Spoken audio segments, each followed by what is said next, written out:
Beautiful soul. It's Kirstin with Kismet, and it's time to rock our weekly affirmation. I'll be honest, when I pulled this card, I sat back in the chair and said, holy crap, this is a big one. And so let's get started. I surrender my fear to the divine. This beautiful garden, see if we can, there we go. Garden with foxgloves. I surrender my fear to the divine. This is a big card for me. I'll be honest, I'm going to get comfortable because I want to lean in and talk to you about this. It's something I struggle with all the time. Before I launched my life coaching business, get this, my biggest fear is I would never get past the fear. How mixed up is that? Seriously, my biggest fear was I would never get past the fear. I would never take the steps to move forward, that I would stay stuck from that limbo place where I was extremely unhappy, unsatisfied. My work was not spiritually fulfilling. I didn't feel like I was making an impact. I was just stuck in the mud, stuck in momentum, didn't know what direction to go, and I was scared to death that any action I took would be the wrong one. Or I was also scared, get this, that the action I took would change my life in such an amazing and wonderful way, I wouldn't know how to handle it. I mean, seriously, people, these are up, messed up fears. So I've done a lot of reflection on fear. I've done a lot of studying of fear. I've read books on fear.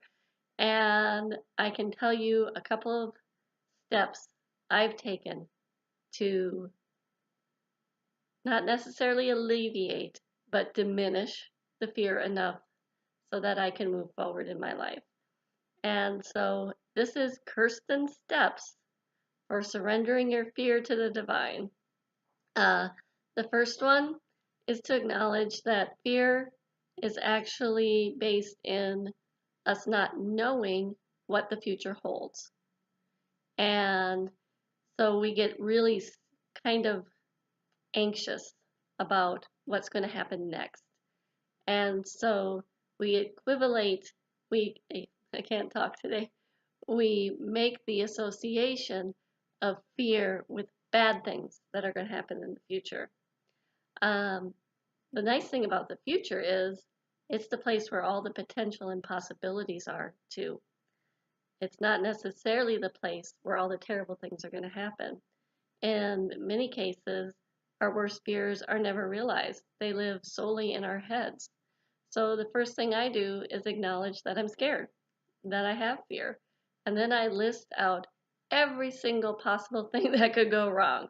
I could have zero clients. I could have very little income, which means I would be living in my friend's basement.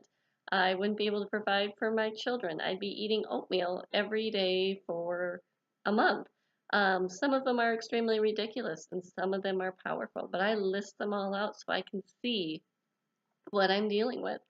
And then I figure out if this happened to me, this worst fear, what would I do?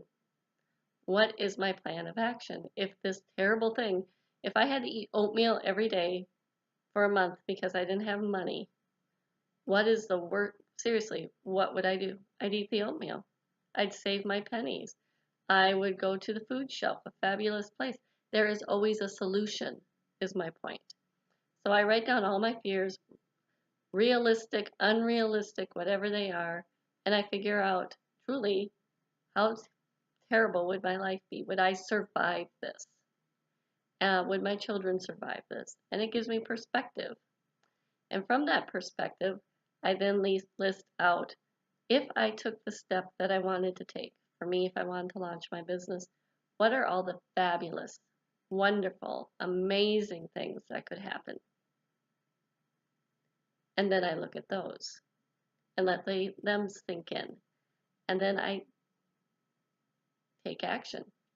If this is the life that I want, and I know that if any of those terrible things happen, I have a plan to survive, react, get help, then I can move forward.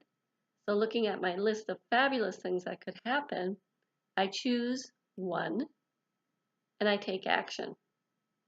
I take action. I say, today I'm going to work on my website. Today I'm going to contact people about coaching services.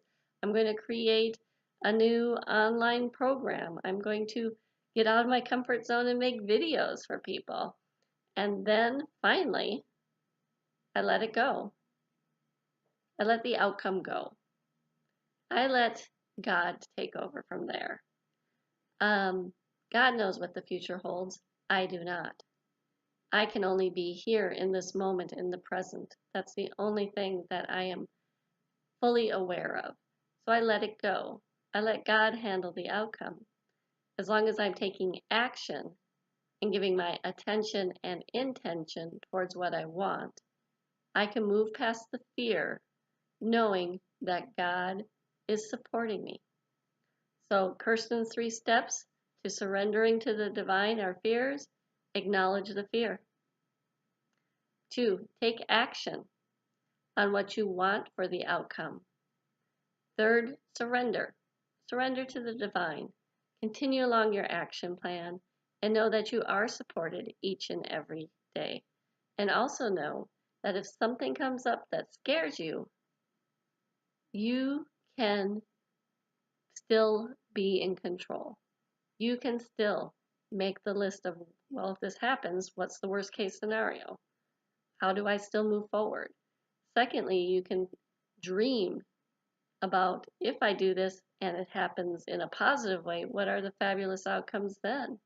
And thirdly, you can let it go and let God do your dreaming for you. Because frankly, God's dreams for you are so much bigger than anything you can envision for yourself. So I hope this serves you this week. I would love to hear how you're working through maybe some of those niggling fears. I've shared mine. Come on. I had the fear that I'd never get past my fear. If I can have that one, yours is probably nothing in comparison. Or it could be very similar, because after all, we're all alike. We are all here as children of the divine. So I hope you have a fabulous week. This is Kirstin with Kismet. Take care.